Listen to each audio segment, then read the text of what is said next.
Hi అండి, welcome to my channel. అందరూ ఎలా ఉన్నారండి? బాగున్నారా? ఇవాళ మీకు ఈ మండు వేసవిలో చల్లగా తయారు చేసుకుని సేమియా దద్దోజనం చేసి చూపిద్దాం అనుకుంటున్నాను. దీనికి కావాల్సిన పదార్థాలు, ఇది ఎలా తయారు చేయలేదు అన్నది కూడా వీడియోలోకి వెళ్ళిపోయి చూద్దాం. వచ్చేసేయండి. సేమియా దద్దోజనానికి కావాల్సిన పదార్థాలు ఏంటో ఒకసారి చూపిస్తానండి మీకు. నేను పెరుగు తీసుకున్నాను, 3/4 లీటర్ పెరుగు ఉంటుందండి ఇది. దీంట్లోకి 1 కప్పు సేమియా, అల్లం ముక్కలు చిన్నగా తరుముకున్నాను, కరివేపాకు, ఎండుమిర్చి, పచ్చిమిర్చి సన్నగా తరుము పెట్టుకోవాలండి. ఇందులోకి మినపప్పు, జీలకర్ర, ఆవాలు, జీడిపప్పు ఫ్రై చేసుకొని వేసుకుంటే బాగుంటుంది. మిరియాల పౌడర్ కొంచెం, ఇదేమో ఇంగువ అండి, ఇంగువ చిన్న పౌడర్ కొంచెం, సాల్ట్. వేపుకోవడానికి నెయ్యి తీసుకున్నానండి, నేను ఆయిల్ కాదు నెయ్యి వాడుతున్నాను ఇక్కడ. ఇప్పుడు తయారు చేసే విధానం చూపిస్తాను రండి. ముందుగా స్టవ్ ఆన్ చేసి నేను సేమియా ఉడకబెట్టుకోవాలండి. ఫస్ట్ దానికోసం నీళ్ళు పెట్టి ఉంచాను స్టవ్ మీద ఆల్రెడీ. అందులో కొంచెం ఉప్పు, కొంచెం ఆయిల్ వేసుకోవాలంటే సేమియా అతుక్కోకుండా ఉండడానికి. సేమియాలోకి ఉప్పు, కొంచెం ఆయిల్, కొద్దిగా ఉప్పు వేసుకొని నీళ్ళు మరిగిన తర్వాత సేమియా అందులో వేసుకోవాలి.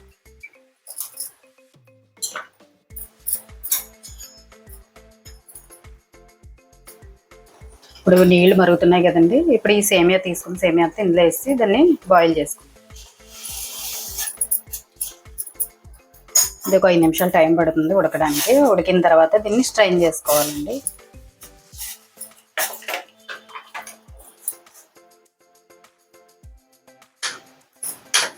ఇది ఉడికిపోయిందండి. ఒకసారి ఇలా చేతితో నొక్కితే మీకు ఇలాగ మెత్తగా అయిపోతుంది.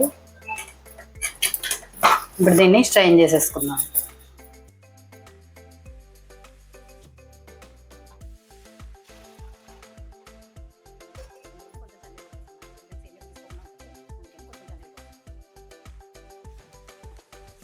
ఇప్పుడు స్టవ్ ఆన్ చేసి పోపు పెట్టుకుందామండి. పాన్ హీట్ ఎక్కిందండి. ఇప్పుడు ఇందులో కొంచెం నెయ్యి వేసుకుందాం.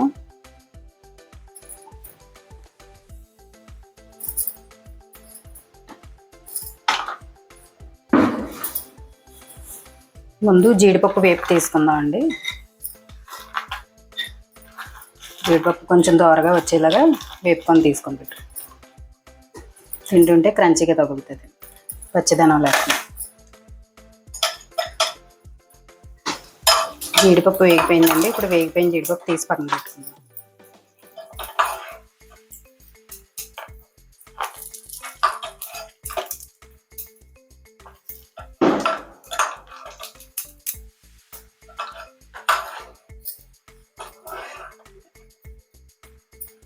ఇప్పుడు ఇందులో ఆవాలు, మినపప్పు, జీలకర్ర వేసుకుందాం.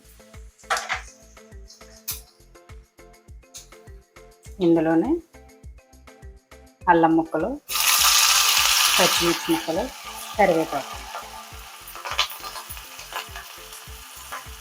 ఇవి కూడా వేసి కొంచెం వేపుకుందాం.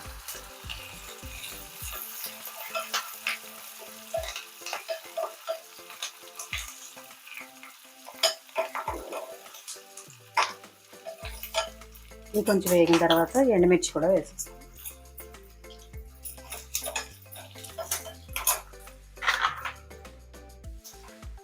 ఇందులోనే కొంచెం ఇంగువ కూడా వేసుకుందామండి.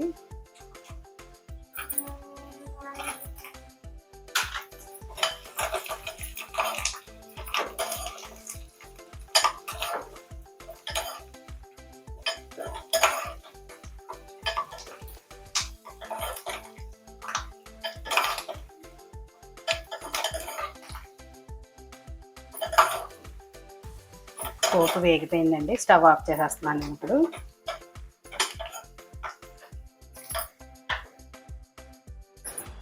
పెరుగు శుభ్రంగా బీట్ చేసుకొని, ఎక్కడ గడ్డలు లేకుండా బీట్ చేసుకొని పెట్టుకున్నాము. ఇందులో కొంచెం సాల్ట్ వేసుకుందాం. సాల్ట్ ఆల్రెడీ ఇందాక నేను సేమియా బాయిల్ చేసినట్టు అందులో వేసాను.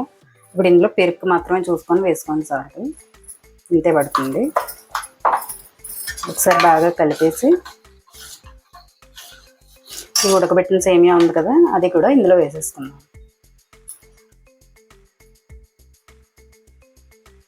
వేసేసి బాగా కలిపి ఇదంతా బాగా మిక్స్ చేస్తాం. పెరుగు కమ్మగా ఉంటే చాలా టేస్టీగా ఉంటుందండి. ఇది సమ్మర్లో మంచి హెల్తీ బ్రేక్ఫాస్ట్ అనుకోవచ్చు. ఇది తప్పకుండా అందరూ ట్రై చేసి చూడండి, చాలా బాగుంటుందండి. దద్దోజనం కంటే ఇది చాలా సూపర్గా ఉంటుంది. ఇప్పుడు ఇందులో మిరియాల పౌడర్ వేసేస్తాం. ఇందులోనే ముందుగా వేపు పెట్టుకున్న పోపు ఉంది కదా, అది కూడా ఇందులో వేసేసి మొత్తం అంతా మిక్స్ చేసేసుకో. మొత్తం అంతా బాగా కలిపేలాగా కలిపేసి పెట్టు. ఒకసారి ఫైనల్గా ఉప్పు అది కూడా చూసేసుకోండి. నేను వేసింది నాకు కరెక్ట్గా సరిపోతుంది. ఎవరు తీసుకున్న క్వాంటిటీ బట్టి వాళ్ళు ఉప్పు చూసుకొని వేసుకుంటారు.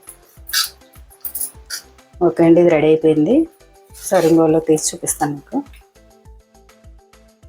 ఓకే అండి, ఎంతో టేస్టీగా ఉండే సేమియా దద్దోజనం రెడీ అయిపోయిందండి. ఇది ఎంతో ఈజీగా ఇంట్లో 10 నిమిషాల్లో అన్నీ రెడీగా ఉంటే చేసుకోవచ్చండి. ఎందుకంటే పెరుగు సేమియా అన్నీ ఇంట్లోనే ఉంటాయి కదా, వెంటనే 10 నిమిషాల్లో రెడీ చేసుకొని ఈజీగా తినచ్చండి. కడుపు కూడా మనకు ఫుల్గా ఉంటుంది. రైస్ దద్దోజనం కంటే ఈ దద్దోజనం ట్రై చేసి చూడండి ఈసారి.